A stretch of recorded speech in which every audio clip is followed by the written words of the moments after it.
আন্দোলন কি আন্দোলন একটু বলেন না ভাই, কি আন্দোলন ভাই? যাচ্ছি আমার বাসা পাবনা হবিগঞ্জে। আমি যশোর থেকে এই গাড়িতে উঠছি বাসায় যাবো। এখানে 40 মিনিট ধরে এই গাড়িটা দাঁড়ানো আছে। কেন দাঁড়ানো আছে আমরা প্রথমে মনে করছিলাম যে কফি হবে এই কারণে, কিন্তু পরবর্তী একটু চা খাইতে নেমে এখন সবাই অনেক কিছু শুনতে পাচ্ছি যে ড্রাইভাররা স্টক করছে, আন্দোলন করতেছে। কোথায় আন্দোলন হচ্ছে? এখানে স্টেশন মাস্টারের কাছে আসলাম, খবর নিতে কেউ নেই।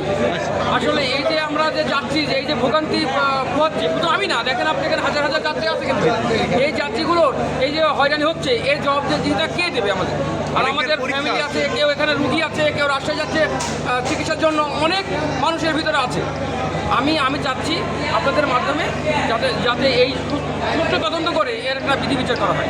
যখন আবার লাইন ক্লিয়ার দেওয়ার পর গাড়িটার স্টার্ট বন্ধ করে দিল। স্টার্ট বন্ধ করে দিয়ে পিছনের দিকে ড্রাইভার পিছন দিকে আইসে তালা মাইরে দিয়ে একদম এমনিতে বাকান্তি চলে গেছে। আমাদের ড্রাইভার উনি পাইলট মানুষ, ওদের কোনো কারণবশতই পারে এবং লাইভে এমনিতে চলে গেল। ডাক্তারখানাতে এসে এখন আমাদের এখানে কালীগঞ্জের রেল স্টেশনে গাড়ি রেখে ড্রাইভার কি কারণে পলিয়েছে, তারা স্টাফে গ্যাঞ্জাম করেছে। যত অসহ্য জ্বালাতন ভোগ করতেছে আমাদের সাধারণ পাবলিকই। তো আমরা এখন কি করতে পারি?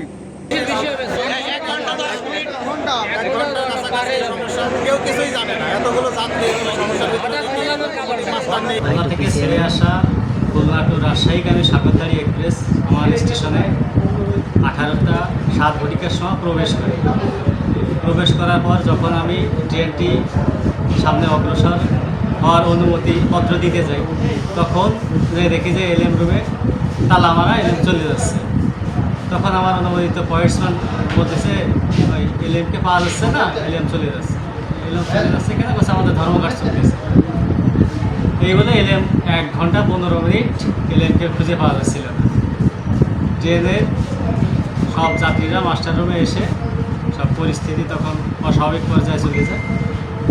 তখন তারা উচ্ছৃঙ্খল যাত্রীরা বিভিন্ন ধরনের কথাবার্তা বলে। তখন আমাদের ঊর্ধ্বতন কর্তৃপক্ষের সাথে কথা বলে যোগাযোগ করে 7টা 15-র সময় ট্রেনটা রাজশাহীর উদ্দেশ্যে